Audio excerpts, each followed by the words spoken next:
Right, I make it 8 o'clock, so Yeah. I reckon we ought to make a start with this month's conversation. My name's Tim Frenno. I'm the host of this evening's conversation. I'm the founder and curator of Adventurous Inc. It's an absolute pleasure to welcome you all. Thank you so much for joining us. Matt, thank you also for joining us. Thanks everyone for giving up your time between Christmas and New Year. I hope you've had a good one. If it's been particularly adventurous, I'd love to hear. Let me know in the chat. Matt, you don't need to worry about keeping up with the chat, but chat is very useful. So if anyone, although I've got a whole heap of questions that I want to talk to Matt about, but this is as much your conversation as it is mine. So if you want to ask any questions as we go along, please throw them into the chat. We'll do it as we go along. I much prefer doing it that way rather than kind of saving them all up for a Q&A at the end, because, hey, we're going to cover a lot of stuff. So we're going to talk about, well, we'll talk a bit about Matt's background. We'll talk about how we came to write the book and writing in general, because actually Matt's a writer as much as a runner, so there's some rich stuff to talk about there. And then obviously we're going to talk about his ridiculous run and everything that was involved in preparing for that and being on it and everything else. Right, so normally we don't have to worry about spoilers, but there is a fairly major spoiler in tonight's conversation about the book. So if you've not read the book or read it to the end and you don't want to know what happens at the end, you're probably best tuning out. This will be recorded. You can come back to it when you've finished. It'll be on our YouTube channel.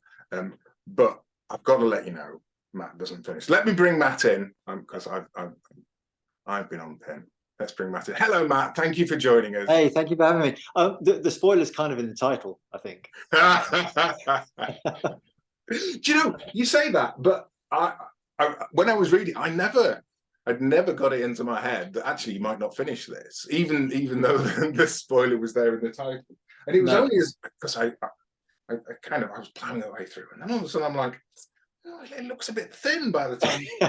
It's crazy. There's another 4 days to go here. So genuinely, it caught me by surprise. But it's not a failure, and that's I think we'll talk about a lot. But it's an incredible achievement, not just to do the race, but to write about it in the way that you have. I think it's fab. And I actually think it's the type of open and honest writing that we need to hear a bit more of. We're past the time when we need those macho tales of I conquered everything and everything is possible, and we'll talk a bit about that. But I think the experience itself is brilliant and incredible. But writing about it in this way is super powerful as well. So thank you for that. Let's start with little Matt. Because I love the way you brought to life your childhood, and I often describe Adventurous Inc. as the book club for outsiders, and I got a real sense that you were one of those outsiders. You know, someone who was quite happy on the cross country run, even when it was stopping for a cigarette break, because of the camaraderie, and much more happy setting your own pace, choosing your own way, than trying to fit into team sports. Is that how it was? Is that how it was for you? I think that's exactly how it was, actually. I never really saw myself as a team player. I probably wanted to be a team player, but I never got picked. And so it was a question of what else can I do? And I think when I was looking back at how to tell this story, which is really, I was trying to sort of tell my life through the prism of running. So it was like, what are the significant moments in my life where running was involved? And it just became apparent to me that it wasn't really my journey; it's everyone's journey. You know, that everyone runs as kids, whether they continue to do so or not. You know, there was always that sort of formative experience of hating running at school, for example, or you know, you're freezing cold and you can't feel your feet and you're asked to run across a ploughed field. That I'm not the only person who's done that, and so. Yeah, I wanted to just write about that sort of universal experience, I suppose. But you are right. I wasn't really a team player, and I was looking for something to do. And I loved being outdoors, and I loved the freedom that afforded from a very early age.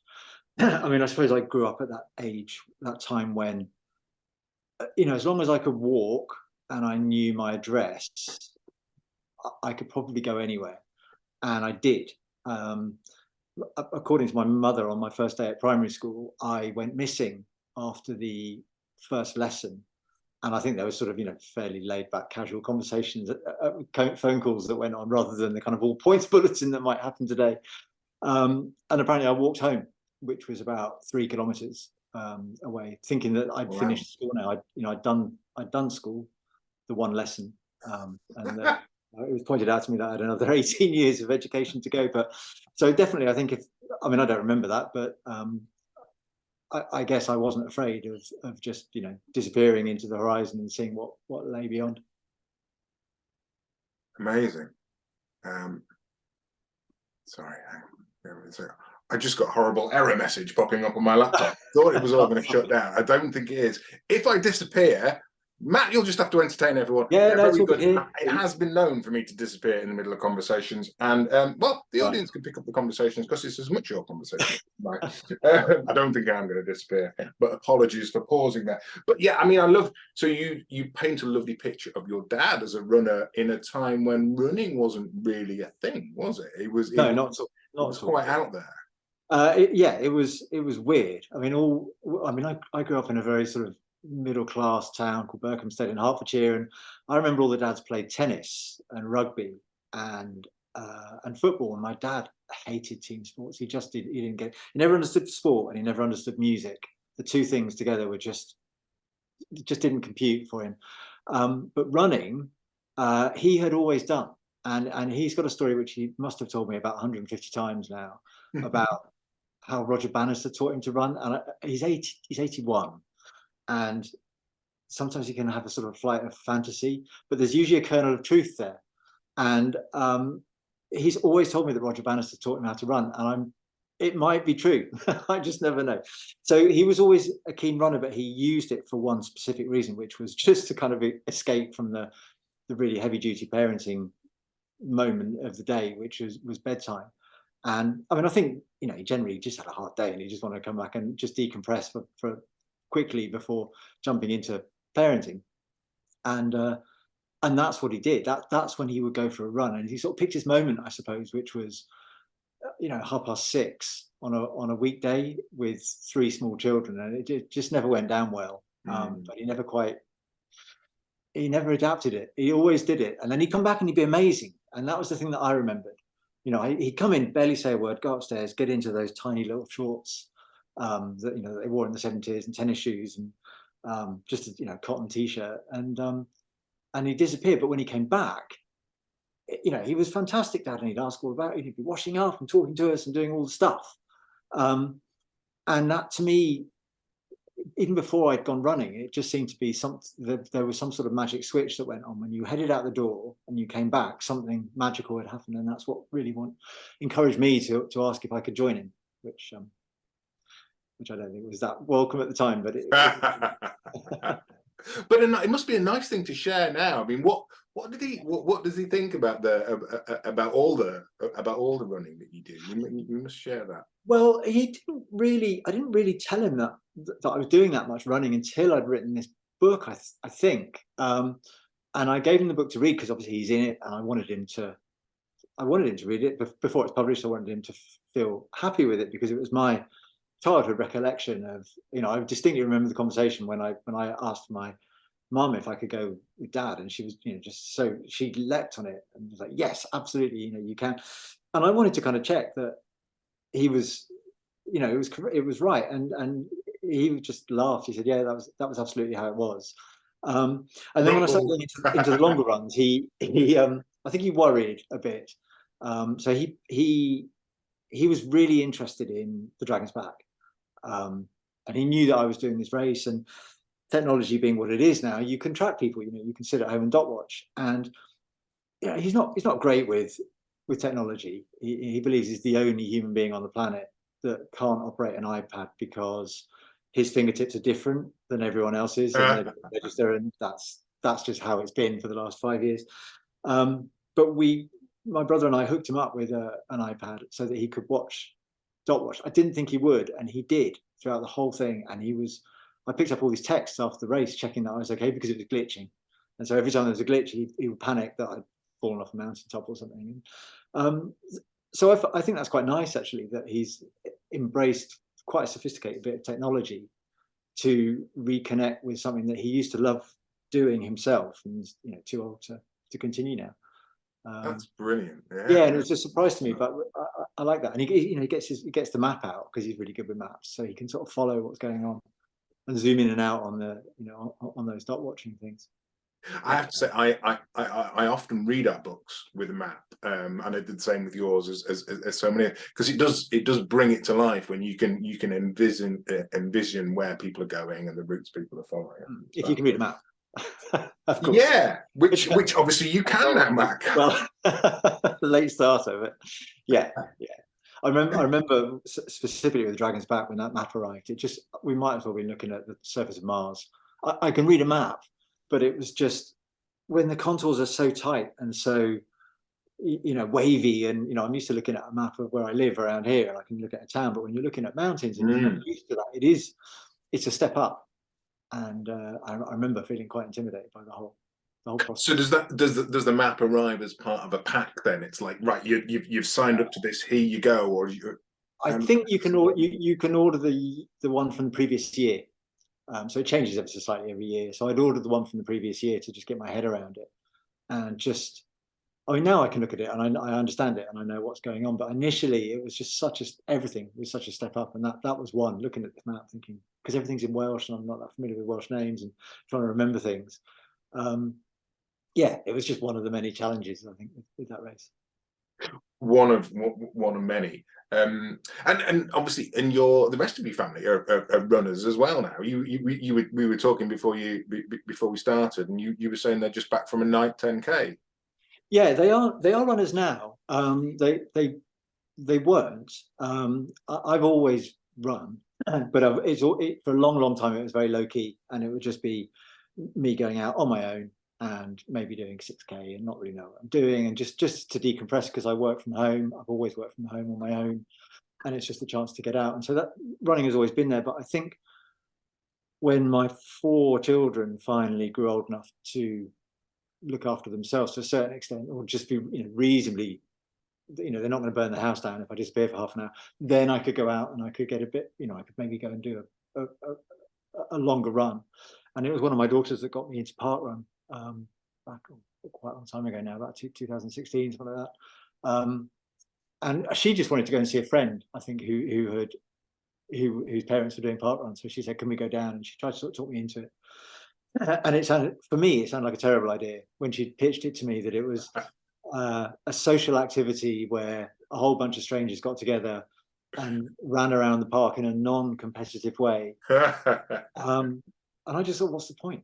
What, if it's not a race, what is it? And if you're just going to gyrate around the park, you might as well go on your own.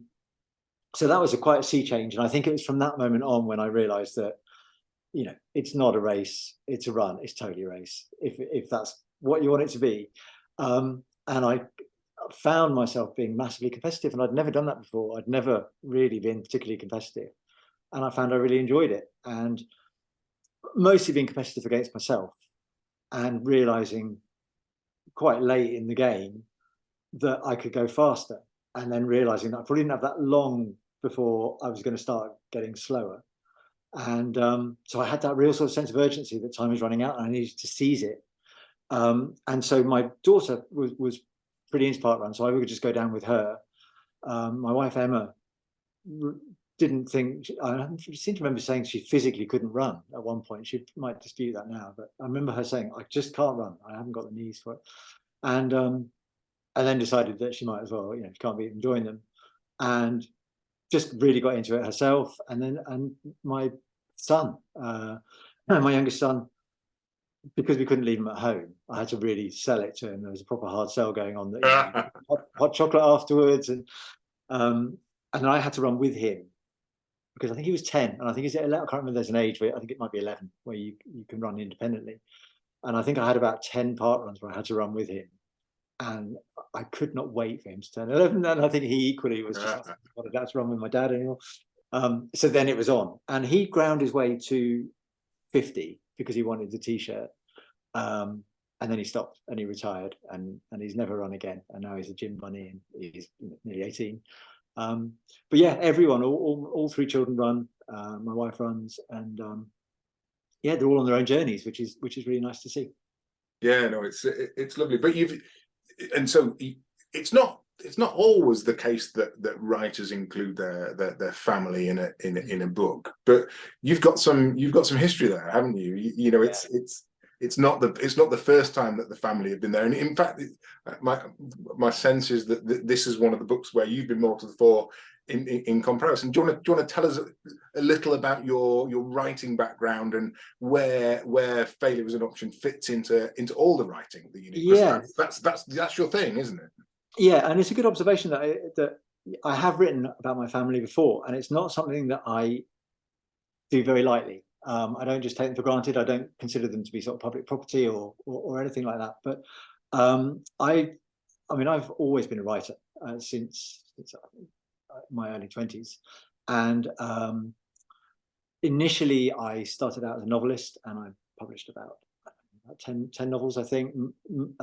My first novels for adults, but I moved into the sort of YA teen novels for a long time,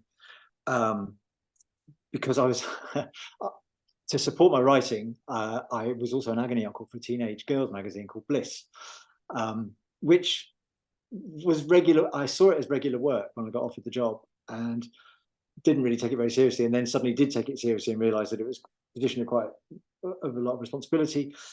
And so I ended up going into that sort of teen sphere. So I was writing a lot of teen books, and enjoying it, and really sort of pushing at boundaries and stuff. And I was writing a lot of teen thrillers with big explosions on the front, and about boys in extreme situations and such like. And this was around the end of, must have been about 2008, 2009. And my wife Emma, she's quite an animal person, she likes a pet, came across a thing on the internet called a mini pig or micro pig. Do you remember them? Yes. Micro pigs, and there were pictures of tiny little pigs peeping over the top of blades of grass and out of handbags and stuff. And she said, "Oh, I really want one," and I basically didn't pay her any attention and just said, whatever you want.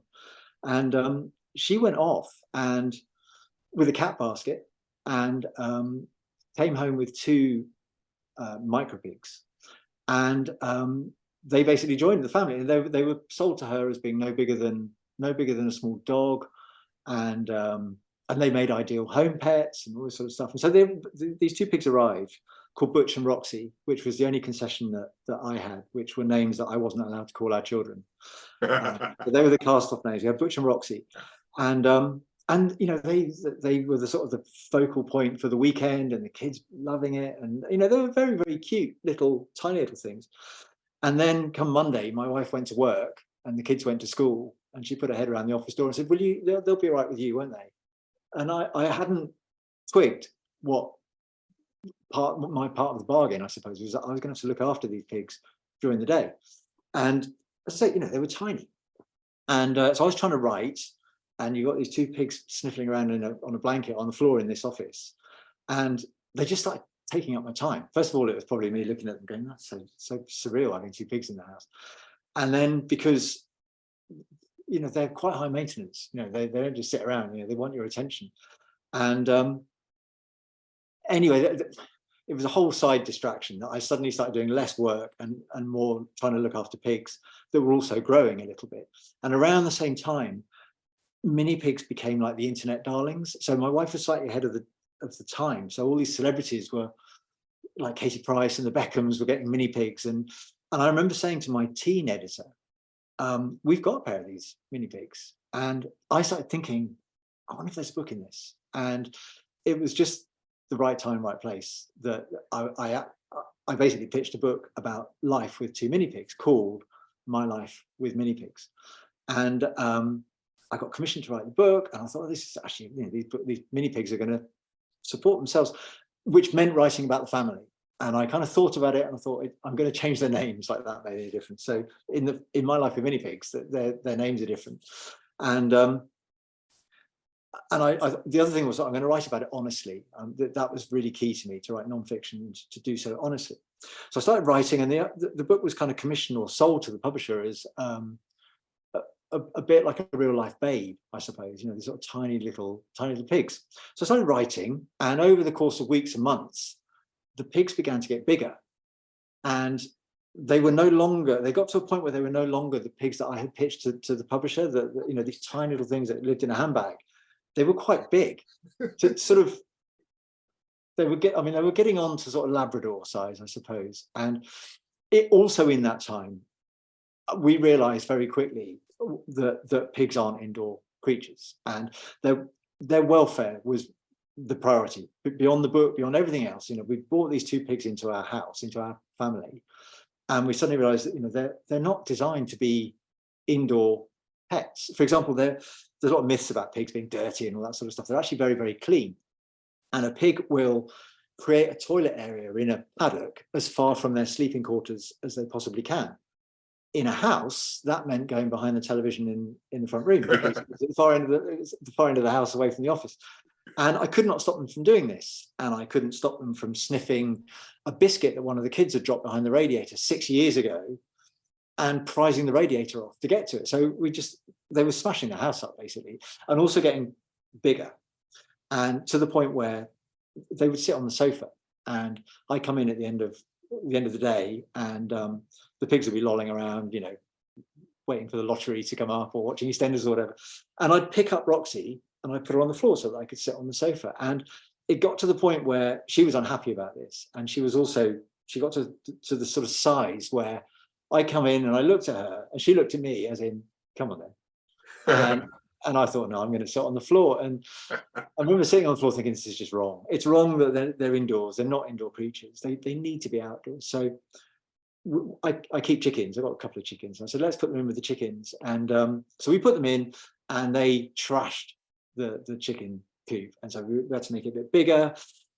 To cut a very, very long story short, they arrived in a cat basket, and 3 years later, they left in a horse box. And Roxy was 25 stone, 6 foot long and 4 foot high, because there's no such thing as a mini pig. It was a massive con, and gullible people like us didn't do the research, listen to the breeder who could charge a piglet will set you about 15 quid. And piglets, when they're born, look one of a few creatures that look like adults when they're born. They don't really look like, babies. Human babies look like babies. Piglets look like pigs.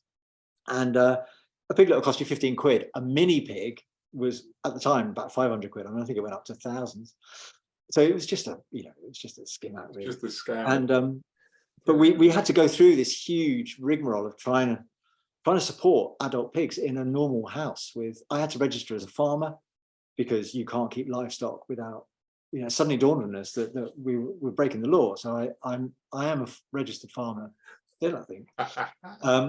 But this thing about honesty, and I was thinking I'd sold this book about tiny pigs, and I in the end, my guilty conscience got the better of me, and I called the publisher. I think he came to visit from London, and I remember he came into the back garden and just stopped dead and went completely pale and just and he went, actually, this is fine. Just tell the truth. And I'm so glad that I did, because there was no way that we were going to pretend that these things were tiny. They were massive. So the book is all about making a huge mistake with animals, and I involved my family in that.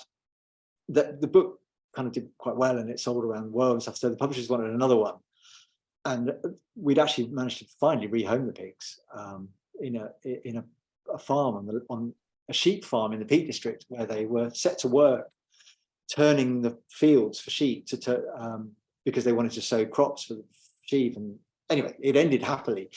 But I didn't want to write another book about pigs, so we had a sausage dog, so I wrote a book called Walking with Sausage Dogs, which was a sort of an extension of the book. So I'd done these 2 books 10, 12 years ago that involved my family, and I got to that point where I just thought, I don't want to write about them anymore, because they were getting to an age where they were only tiny at the time. And I just thought they've got a life, I don't want to, I don't want to be that person who writes about my family all the time. So I didn't do any more books like that. I went back to writing fiction and different kinds of non-fiction. And then when I had the idea about writing failure, it actually came from the internet, like the mini pigs, but in a better way. You know, when you look at sort of inspirational running quotes, and you go online and you see pictures of people looking out into the distance, and it says, "There are no limits." You know that one? You know, looking out at the sun, there are no limits. And I kept seeing this saying, and I kept thinking, well, there are. Let's not kid ourselves. There are limits. You know, I'm never going to run an 18-minute park run. You know, I've got physical limits. I'm never going to go to the moon. And it made me laugh. And I just thought, I wanted to write about running, and I love reading running books. You know, I'm a real fan of them. And I was just very aware that all the running books that I read were by runners at the sharp end, who were winning all the races, and the stories are amazing and really interesting and dramatic. And I just thought, that's not my experience of running. My experience is, you know, the winners have picked up the trophy and had their photograph taken, and they've gone home, and I'm still out on the course, you know, in the middle of the night, and having the time of my life, meeting, you know, running with everyday people like me. And that was the story that I wanted to write. And so this was before the Dragon's Back. I had the idea, and I talked to Lovely Vertebrate, who are a fantastic outdoor publisher, who every book they do, I think, is gold. And basically just talked to them about writing a book along these lines. And I wrote a couple of chapters which felt to me like a continuation of my life with mini pigs and Walking with Sausage Dogs, really, which was just, be honest. The only person that you're laughing at is me. You know, I don't go set out to, you know, make other people look stupid, or, you know, I have to be the filter of that kind of humor. But just be honest. And you know, I'm not a terrible runner, but I'm not going to win stuff, and I make mistakes. And so tell the story of how you end up, you know, on a mountaintop. I think maybe I'd possibly done the recce actually at this point, and I think that's maybe where I was beginning to think there might be a book in this. So how did you end up going from just being this terrible runner who, you know, just runs casually, to being at the top of Crib Goch, facing, you know, what is billed the world's toughest mountain race, and we just went from there. So I wrote the book. I mean, obviously my life through running, I'd already done that, but the actual race I hadn't done. So the way the process of writing it was that I literally got to the point that the day that I set off for the Dragon's Back, that was the point that I got to in the book, the day that I set off for the Dragon's Back. So I covered everything up to the point where I set off. So what happened next was as much a surprise to me as it was to the book. So you've got the spoiler in. The Dragon's Back is a 6-day mountain ultramarathon, billed as one of the hardest races in the world.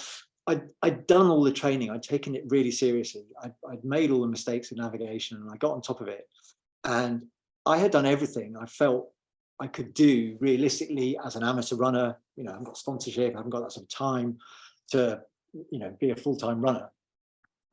What I hadn't banked on in 2021 was that the first day of the race, I think, was something like the hottest day in Wales since 1942. And I think we knew that there was some hot weather coming, but it was ridiculously hot. It was 30 odd degrees in the mountains. And, you know, we've got all our mandatory gear. So we've got the gloves, you know, we've got the thermal sheets and everything. And it was like the Sahara. It was so hot. And it was carnage, frankly. I think something like 100, I mean, I haven't got the numbers in front of me, but I think it's about 400 people start, 400 runners start. And I think almost half had dropped out on the first day, because it was just so hot, and you've got to carry your own water. So it's fairly limited. And I just, you know, I take responsibility for my own, you know, actions. I hadn't trained to run in that kind of heat. And I'm never great in running in really, really hot weather anyway. I did get through the first day, but I was a mess. And I remember waking up on the second day massively dehydrated at 6 in the morning, which is not a great start before you face a 70-kilometer race. And it fell apart for me on the second day, which is all in the book. And as it fell apart for me, and it was in the middle of a mountain range called Malwinians, which is just sort of endless bog, and then one mountain after another, and I got to a point where the cutoffs are very tight anyway, regardless of the fact that it's blinding heat and there's people peeling off left and right to be sick of the heat exhaustion. And I got to the summit where I checked in, and I was half an hour behind the cutoff, and it wasn't a mandatory cutoff, but I was already behind. And all I could think was, what am I going to do about this book? Because I had been writing it for 9 months. And that wasn't the reason why I was doing the Dragon's Back. I was doing it for myself. But I had this extra level of panic. It was the panic of, oh my God, I'm going to crash out of this race. And I'd never assumed I was going to finish it. I'd always assumed that it is a difficult race. There is a level of, I think 30% of the course generally crash out. So I was prepared for that, but I kind of thought it might happen on sort of day 4 or 5, through just, a knackered back or something. I didn't think I would crash out 1.5 days into this race. And I got to the top of this mountain, and I just panicked, thinking, what am I going to do about this book? Because no one's going to want to read a book about someone crashing out like this. And I carried on, and I fell in with this guy. I think he was a para. He was in the army, and he had already called it. And he'd been so sick, and he was like, "We're never going to make it, mate. We're off. That's it." And I just crumbled, and I just thought, he's right. We're never going to do it. So the pair of us called it in, and he said, "Look, I've recorded this bit before." He said, "We can carry on to the mandatory cut-off point, which is the halfway point. We'll be late. We won't make it. It's in the middle of nowhere. We'll have to sit there for 4 hours waiting for the bus of shame to then take us to the campsite. Or," he said, "there's a pub down the road. If we keep going, we can go and get a drink. We can get a bus from the village to the campsite." So he completely sold it to me. And there's an irony there for ending in the pub, though, as a non-drinker, isn't there? Yeah, I know. I mean, I was dying of thirst. I think I had 4 pints of Coke about 1 o'clock in the afternoon, and I don't think I went for a wee until about 10 o'clock in the evening. I mean, everyone who crashed out was in a bad way. It was so hot. I can't describe how punishing it was in those conditions. But I just didn't want to go on any further. I think there is an option, which wasn't very formal in 21, where you could carry on if you wanted to in a sort of touristy kind of way, and you could do half days. And I just thought, I want to go home because I'm panicking about this book now, and I just need to think about what to do. And my wife Emma very kindly picked me up, and so we sort of talked about it on the way home. And I just reminded myself that when I started writing this book, it was because it was a sort of a response to all the sort of the alpha, you can do this, and you can, just smash it out. And, if you don't do it, you're a massive pussy, and you have to just, just keep digging deep. And I just never responded well to that kind of book. And I just thought, well, actually, can I do something with this where, DNFing this race is as much a surprise to me as it will be to the reader. And the book isn't really about, obviously I'd love to have got to the end of day 6 and smashed it. But actually, I don't know if the book would have been the same. It would have been like any other book, I guess, in many ways. That the book where, he goes against all odds and he finishes. But that's the beauty of it. I genuinely, I think that's the fabulous thing about the book, is that, I mean, it does sound like you've got some history of getting into something with a book on your shoulders and then having to get out of it and make the book.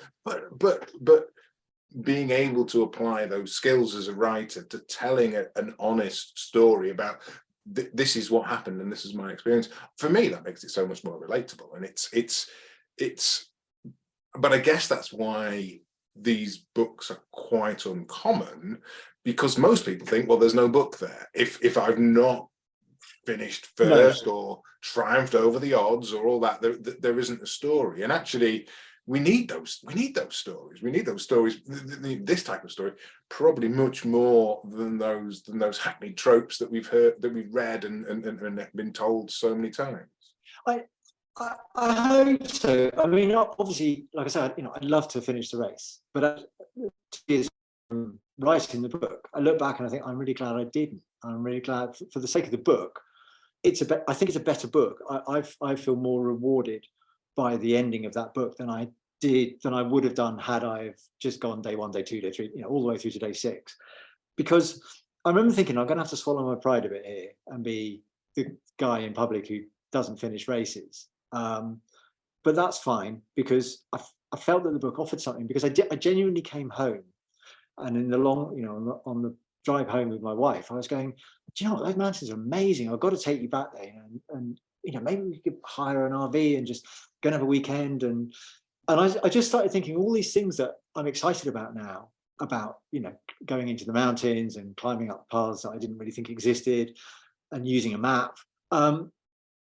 That only became apparent to me by taking on something that was out of my comfort zone. So that was how I started thinking about finishing this book. Was I'd stepped out of my comfort zone. I got absolutely crushed in the process, but in doing so, it had opened my eyes to, I'd had to learn skills, which I took seriously, like map reading and mountain survival, all that sort of stuff, to give me the confidence to go, do you know what, we can go back in our own time with no cut-offs, because I've seen some amazing views up there, that just blew my mind, and I really want you to see it. We can take a packed lunch, and we can, go for a little run.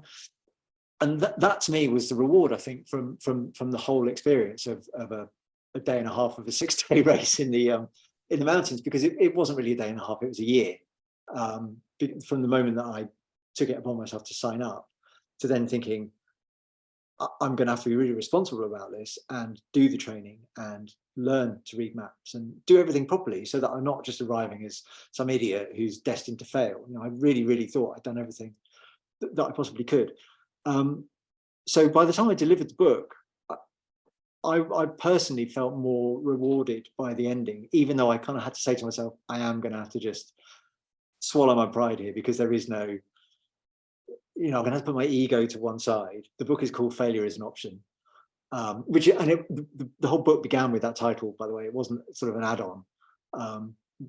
It was that looking at those, there are no limits, and all the kind of the alpha books, which I think have a place. I have to say, I don't want to slight those sort of books that, all sort of SAS, and they do have a place, and I think they can be really motivating, but I think it's a very short-term kind of motivation. It might get you off the I've got to tell you, they don't have a place in adventurous. It's not really a book that I want to be sharing with people, because if people want to find that, they can go out and find that. But for me, there's a deeper, richer experience and more learning, and like I say, more relatable stuff. Yeah, so that was where I saw the book being, is beyond that sort of short-term, get off the sofa and you can do it. I always knew that it was going to be that, and then came the title, which made me laugh, and then came the story, which wasn't really supposed to come out like that, but because it did, the story that fitted the title. The story, exactly. The story then sort of tailored itself to the title.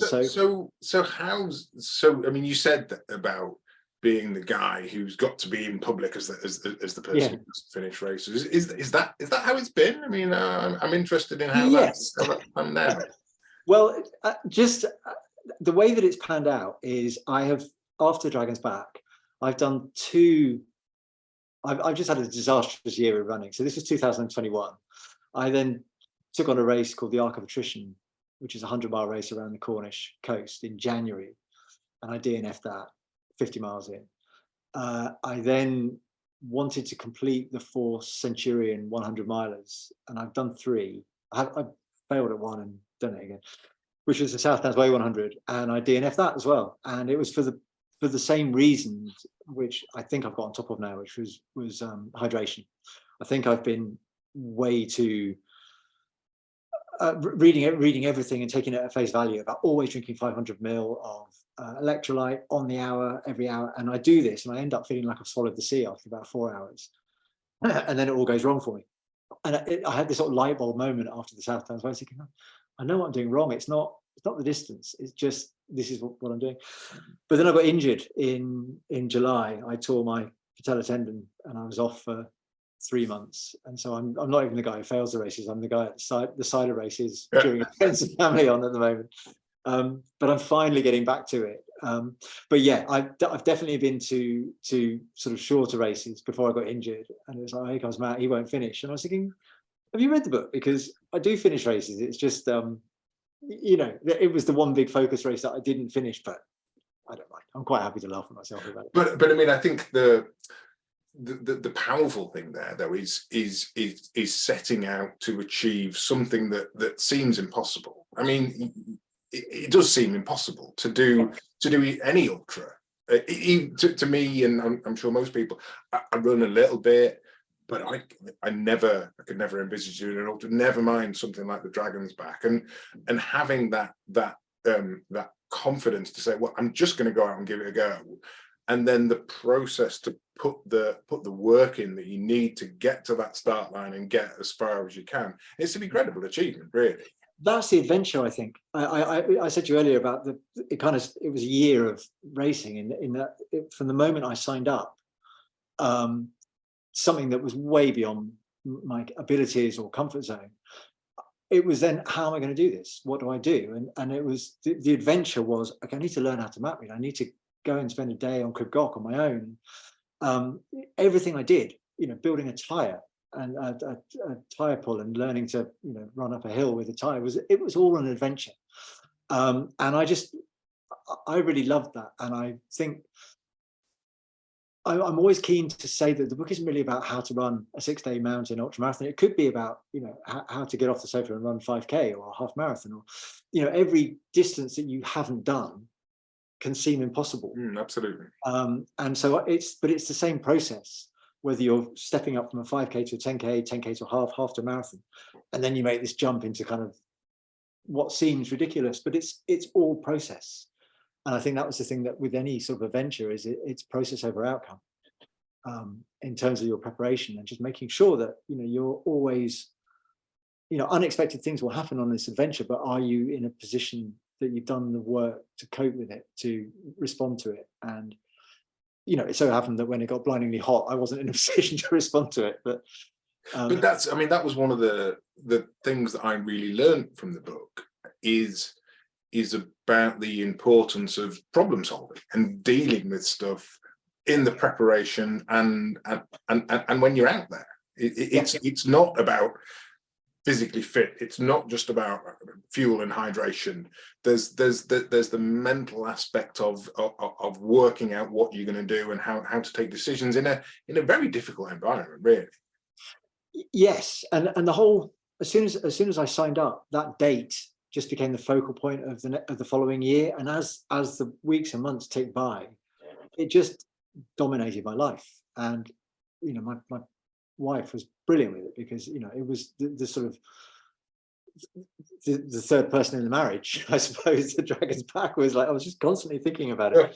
And so I kind of had to bring her along for the ride, if you like, so she was interested, and so we'd go off and do days, wrecking and stuff, because it felt like something that we could all do together, even though it was the race that I did on my own. But you're absolutely right. There were times when I had to, I could easily panic about it and just think, what am I doing? This, just trying to get my head around packing enough fuel for the week, because you're there's no aid stations or anything. You're in charge of food, so you sort of lay it all out in the week, thinking, just right, I've got Monday, Tuesday, to just everything. So just trying to learn how to manage anxieties about taking on something this big, and reminding yourself why you're doing it, which was, there are no limits, but I feel that the only way to find that limit is to do something that potentially there's a very good chance you're not going to make it, because that's the only way you're going to find your limit. Because if you set out to run 100 miles and you do it,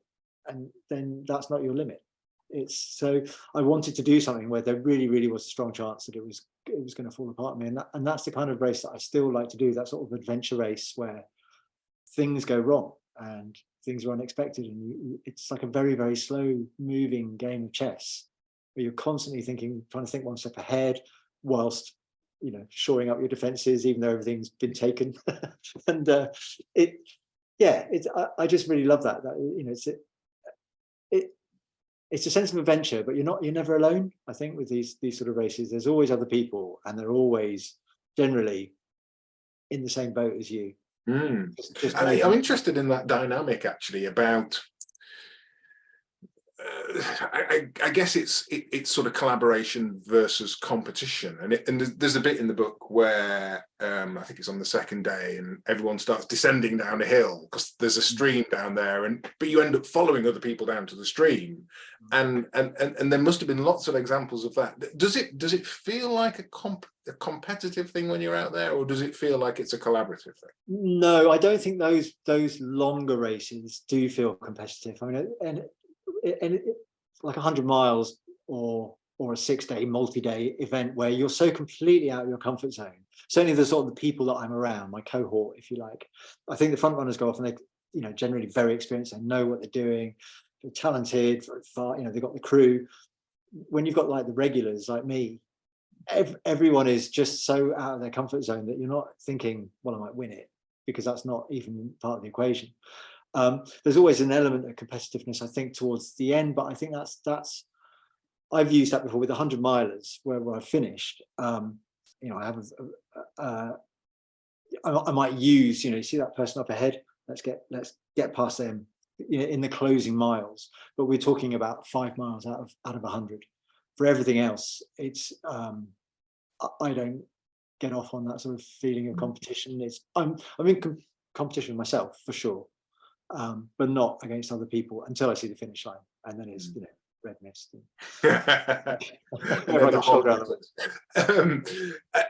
Somehow we've been going for 45 minutes already. We've got 15 minutes left, folk. If you've got questions yourself, do pop them in the chat, and I'll pick them up. Matt, don't worry about picking up the questions. I can keep going for stacks of time, but I don't want folk to miss out if they want to ask questions, if there's anything you want to ask.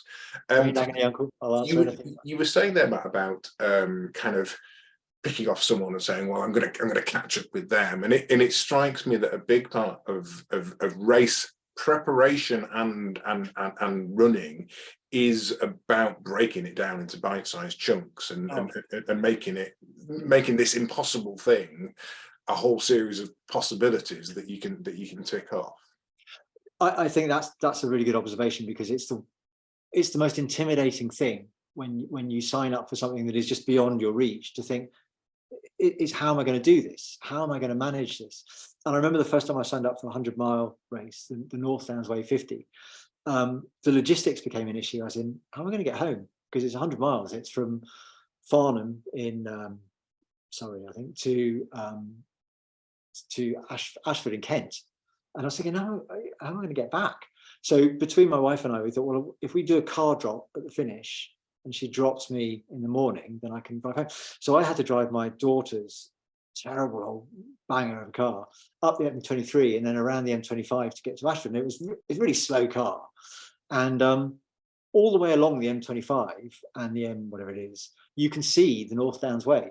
It's this huge ridge is on your left.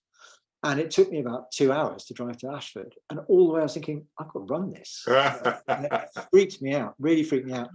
And it forced me to think, don't think about the finish. Don't think about 100 miles. Just think about the next mile, or I'd work in kilometers. Think of the next kilometer.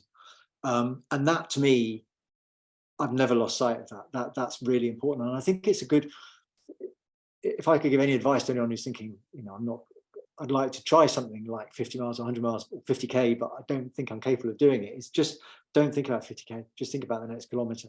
And certainly don't drive alongside it for 2 hours before you even get great idea to do that. But just do that.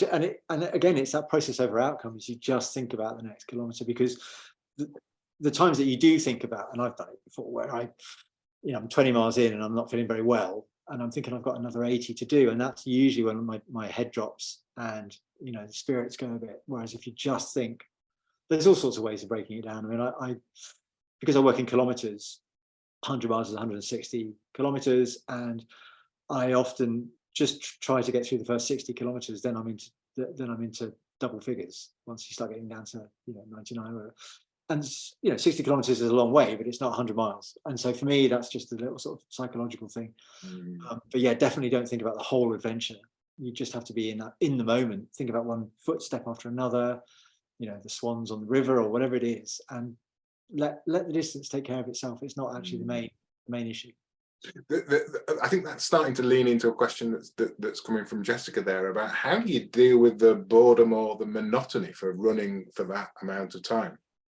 I've never seen it as boring or monotonous. I think it's it's almost like mindfulness on the move. I mean, I don't really know what mindfulness is, but if that's what I feel when I'm running, maybe that's mindfulness, which is just that sort of, you're being very, very present in the moment and listening to your breathing, listening to the birds in the trees, or talking to other runners who are coming by, because you do get this sort of yo-yo effect, where you're feeling a bit rubbish and a runner will come up beside you and you just have a chat. It's like a drinks party on the move kind of thing. You have a little chat, and then one of you is like, I'll see you later, because you're just going in fractionally faster or fractionally slower than that other person, and it just becomes apparent after a couple of minutes. And so, well, I'll see you later. And you generally do, because that person will feel rubbish and you'll catch up with them, or you see them at an aid station. And so by the time you get to an end of a sort of 24-hour 100-miler, you've probably met half the field in doing so. And then I think with those long distances also, you tend to go off your head, which deals with the monotony quite nicely. So the hallucinations are quite a there's some choice ones in the book. Yeah, and it's a weird, I'd read about them and I didn't really believe it, but I think it just happens from fatigue, from physical fatigue, from tiredness. It's dark, you're working off a head torch, and you start to just see strange things. And it's a weird thing, because you know exactly what's going on. And it's not like, oh my God, there really is a dragon there. It's just sometimes it doesn't stop. And so you can sort of lose yourself in this world of hallucinations, which I tend to get ones where people in front of me, runners' gears always have sort of reflective strips on them and stuff. And so you often see reflective strips on the back of shoes, and they always end up looking like hooves to me. And I know I'm hallucinating, but I can lose myself in watching someone go, how are they doing well with some horses' hooves on? And just watching them for half an hour on end. And then by the time you're over it, because you've had a sugary tea or whatever, the sun starts to break, and that can be like 3 o'clock in the morning, just a glimmer of light, which is an amazing thing to witness when you've been out all day. And so that monotony starts to turn to a sort of sense of sort of mind-blowingness, really, that you've come this far. You're an ordinary person doing something incredible, and having the adventure of your life, really. And it's a shared adventure, even though you're on your own, because you've got 400 people in there experiencing the same thing. So I'm always keen to encourage people to just push themselves if you like running and you're interested in a distance, just work your way up towards it, and just keep using that process over outcome. And there are some amazing experiences to be had out there, sort of internally as much as externally. So I remember watching the sun come up over the River Thames in Oxford, where it's very sort of countrified, and it's just a big river, and it was a fiery red in the whole river, because I was just on fire. And I will never forget that, just running along looking at these flames coming off the beautiful, with swans everywhere, and just about 4:30 in the morning. I'm never going to see that any other time. That's amazing. And there's a couple of moments in the book where you and other competitors just all of a sudden stop and take, or not necessarily stop, but take in the awe of the place that you're in, and the weather and the conditions, and just the thing that you're doing. And it's you can really connect with that moment as a reader. But it must have been amazing to be there. Yeah, you do. And at the start line, it's like any other start line, really, or any other kind of congregation of people that are all doing the same thing, whether it's getting on a train to go to work. You're all sort of polite with each other. But by the time you get to the end, you're a band of brothers, because you've been through this experience, on your own, really, but you've been through it together. And so, there is an incredible atmosphere at the end of these things, where people are just sharing stories of their experience. Mike asked a good question. If you've ever been left with a feeling of wanting to go back to any DNFs, as if it's not finished. Not that you say, he specifically says, not saying there's any should in there, but do you get that pull? Yes, absolutely.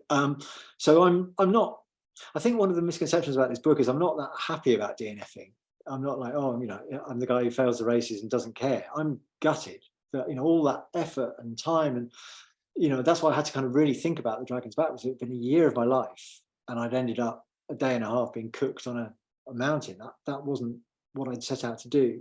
So I had to really think about what were the rewards, and it's all in the book, the deeper rewards. But still, on the same note, I would like to finish it.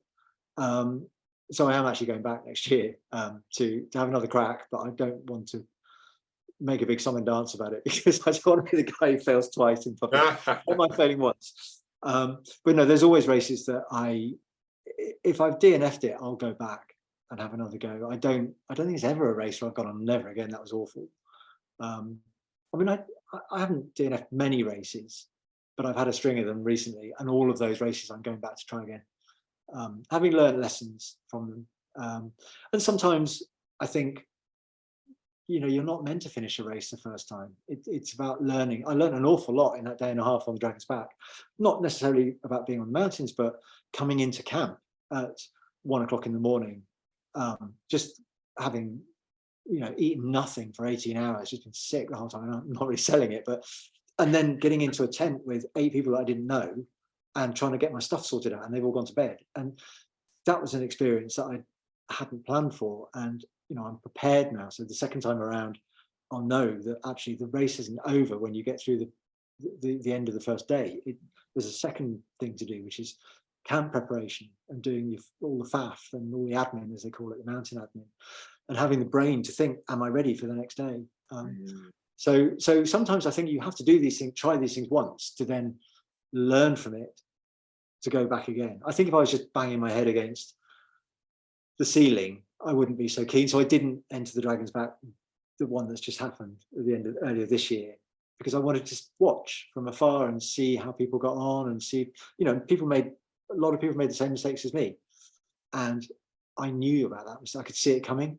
So I feel more confident about it this time, but I don't think I'd want to publicly. And again, I think that's one of the brilliant things about the book, is that the honesty is there to say, this is what I did and I got it wrong. And there's none of that survivor bias from the person who just, well, I did it all and it worked out fine and I won. Aren't I brilliant? Well, actually, there's less to take from that, other than putting someone up on a pedestal and go, oh yeah, you are brilliant.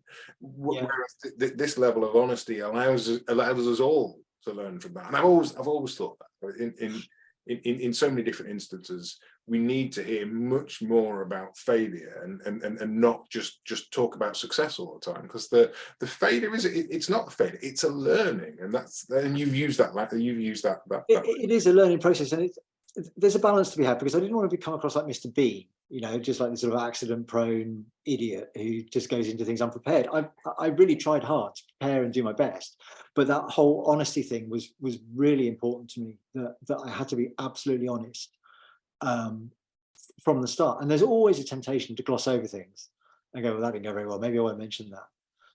And then you go, well, why? Because you're trying to look good, and then you're not being honest, and it is hard to park your ego and think, well, I'm not going to look very cool here, but it's more important, because, as you say, it's a learning process, and often you're learning from the sheer horror of getting lost on the South Downs Way, in a relay race.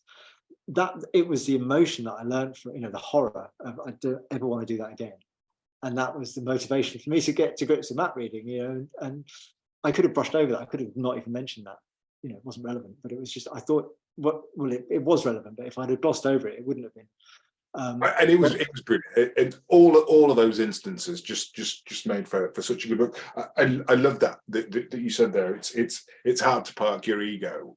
And I think we need more people to park their ego and let us see the real person, and that's why I love the book. That's why I picked it for Adventurous Inc. That's why it's been absolutely brilliant talking to you about it. Thank you so much, Matt. Well, thank you for having me. It's been a pleasure. Thank you. It's a fab book, and you might think you don't look very cool as a result of it. I think you look absolutely fabulously cool, and I'm sure everyone else does as well. And we haven't even talked about your amazing tattoos, which are there in the publicity shots. Did you get yourself an extra tattoo when you'd finished? Is that? No, I'm not in the business of getting those memorial. I don't want to be reminded of it that much. Well, no, it was brilliant. Thank you for writing the book. Thank you for being so open and honest, and thank you for sharing it with us tonight. It's been absolutely brilliant, Matt. You're a a legend. I'm gonna take us both off pin. If folk want to take themselves off camera and give us a wave goodbye, please do. Thank you everyone for coming along as well in this during the Christmas period. It's been a pleasure, and I'm really flattered that you've chosen this book for the month. It's a great book club. I'm really been so interested in all the books I've missed. Well, it's all there in the back issue. I know, They're all there in the back catalogue, and hopefully there's more to come, Matt. So if there is, keep me in the loop, because we need a new book every month. This is what we do. You're we a need machine. New books. We need new authors. It's like a train. It is. Guys, it's been a pleasure. Thank you very much for joining us. Thank you very much. For the questions. Thanks so much. Happy New Year to you all. See you later. Let's do it again in a month's time. Bye-bye. Bye-bye.